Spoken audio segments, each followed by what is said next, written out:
నేను శాసనం ద్వారా నిర్మితమైన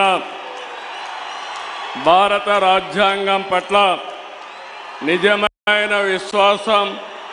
విధేయత చూపుతానని భారతదేశ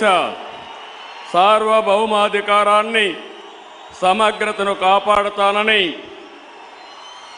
ఆంధ్రప్రదేశ్ రాష్ట్ర ముఖ్యమంత్రిగా నా కర్తవ్యాలను శ్రద్ధతో అంతఃకరణ శుద్ధితో నిర్వహిస్తానని భయం కానీ పక్షపాతం కానీ రాగద్వేషాలు కానీ లేకుండా రాజ్యాంగాన్ని శాసనాలను అనుసరించి ప్రజలందరికీ న్యాయం చేకూరుస్తానని దైవ సాక్షిగా ప్రమాణం చేస్తున్నాను. నేను నారా చంద్రబాబు నాయుడు అనే నేను ఆంధ్రప్రదేశ్ రాష్ట్ర ముఖ్యమంత్రిగా నా పరిశీలనకు వచ్చిన లేదా నాకు తెలియవచ్చిన ఏ విషయాన్ని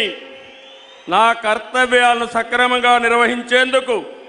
అవసరమైన మేరకు తప్ప ప్రత్యక్షంగా కానీ పరోక్షంగా కానీ ఏ వ్యక్తికి లేదా వ్యక్తులకు తెలియపరచనని లేదా వెల్లడించని దైవ సాక్షిగా ప్రమాణం చేస్తున్నాను.